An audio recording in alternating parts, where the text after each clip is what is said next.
শেষ পর্যন্ত তুমি আমার ঘরে চুরি করলা? আমার এক বন্ধু ইতালিতে থাকে, হে আমারে কইছে খুব তাড়াতাড়ি আমার জন্য ভিসা পাঠাইবো। মনে করেন ভিসা দিয়ে যাইতে পারলে বেতন 3 লাখ।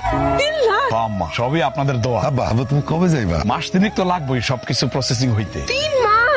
আরে এটা কি ছোট করে দেশ নাকি? ইউরোপ অনেক বড় কান্ট্রি, অনেক উন্নত। এই দেশে যাইতে গেলে ভিসা প্রসেসিং এর একটু সময় লাগে। আব্বা আল্লাহ মুখ তুলে তাকাইছে, এখন দেখবেন আমাদের সুখের দিন আবার ফিরে আইছে। আরে আমি তো জানতাম আমার জামাই এত সহজে নিঃস্ব হইব না। আমার জামাই বলে কথা, তার একটা দাম আছে না। যতদিন তুমি ইটালি না যাও ততদিন কিন্তু তুমি আমার বাড়িতে থাকবা, আমার বাড়িতে খাইবা। আমি যেহেতু এখন বেকার, আমি চাইতেছি আরেকবার বিদেশে যাই, কিছু টাকা পয়সা যদি দিতে। না আমি কাউরে হেল্প করতে পারবো না। তুমি জামাই শ্বশুর বাড়িতে আসছো তাই বলে যে তোমারে এখনই পোলাও মাংস রান্না করে খাইতে হইব এইটা তো আর কোনো জায়গায় লেখা নাই। তোমার যা যা খাইতে পছন্দ তুমি খালি মুখ দিয়ে আমারে বলবা, আমি আয়না দিই। ইলিশ মাছ আছে ঘরে?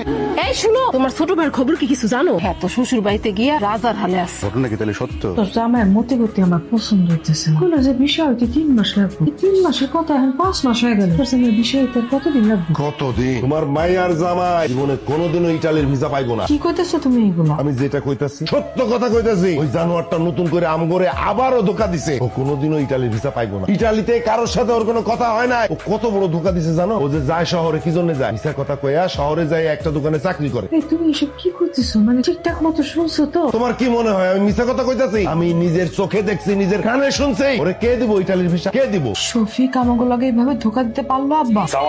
শফিক তুমি আমার ঘরে ধোকা দিছো? কিসের ধোকা? তোমার ইতালি যাওয়ার খবর কি? ও যাবো তো, যাবো। যাবো মানে একদম দাঁত সব করে ফেলাই দেবো। জানোয়ার কোনখানকার মিথ্যাবাদী।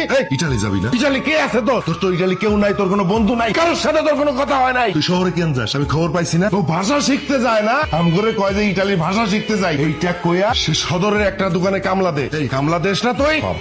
এই তুমি মিথ্যা কথা কয়ে সন্তান নিলে কেন? সন্তান মানে? তোমার সন্তান হইবে মানে আমি বাবা হবো? না, আমার মাইয়া তোর বাচ্চার মা হইব না। তুই তো জোট একটা প্রতারক। আমার মাইয়ার এই সন্তান আমি রাখতে দিব না।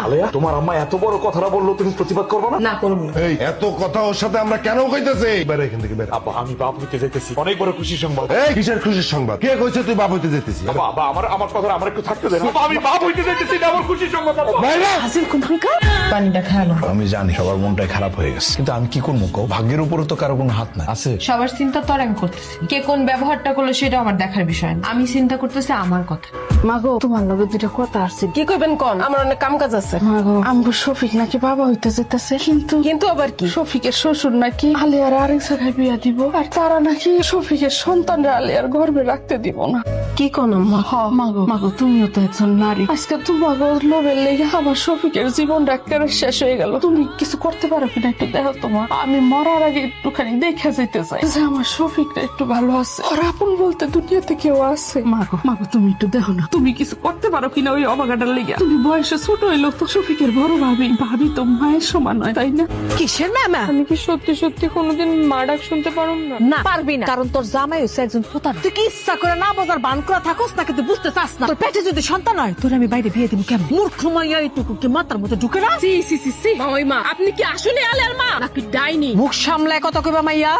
ভাবি তুমি আমাকে বাড়িতে কি মনে কইরা? কিছু মনে করে আমি এই বাড়িতে আসি নাই, আসছি নিজে পাপের বোঝাটারে একটুখানি কমাইতে। শুনলাম টাকার জন্য তুমি শফিকের সন্তানকে তার কোলে দিতে চাও না, তাই না আলেয়া? তুমি কেমনে জানলা এইসব কথা? আমি সবই জানি, শুধুমাত্র এই টাকার জন্যই তুমি মা হওয়ার সুযোগ পাইও মা হইতে চাও না। অথচ আমারে দেখো বিয়ের এত বছর পর আমি মা ডাক শুনতেই পারলাম না। আমার কোলে একটা সন্তান আইলো না আলেয়া। তোমাকে তো টাকা আসছে, তোমরা সন্তান দিয়ে কি করবা? টাকা তোমার লেগে আমি টাকা নিয়ে এসেছি, তোমার ভাইজানের কাছ থেকে জোর করে আমি এই টাকা নিয়ে এসেছি। এই সব টাকা তোমার নাও, ধরো। তুমি শুধু আমার কথা দাও, তোমার সন্তান জন্মের পরে তুমি ওরে আমার হাতে তুলে দিবা। কথা দাও। অসম্ভব, আমার সন্তান আমি পয়সা দিব না। অথচ তুমি তোমার মায়ের বুদ্ধিতে নিজের সন্তানদের নষ্ট করতে চাইছো। তুমি জানো কত শত নারী দিন রাত তপস্যা করতেছে একটা মাত্র সন্তানের জন্য, আর তুমি সেই সন্তানরে পাইয়াও। আলেয়া